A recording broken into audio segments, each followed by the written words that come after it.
Женя, выжми. У нее оно там плохое. Давай я заеду. Давай. Что-то прям мега плохое сцепление. Да, ставь. Просто ставь. Хочу. Да?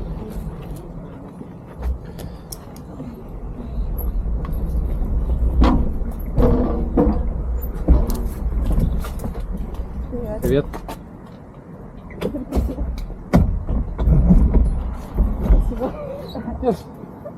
Спасибо, Леша.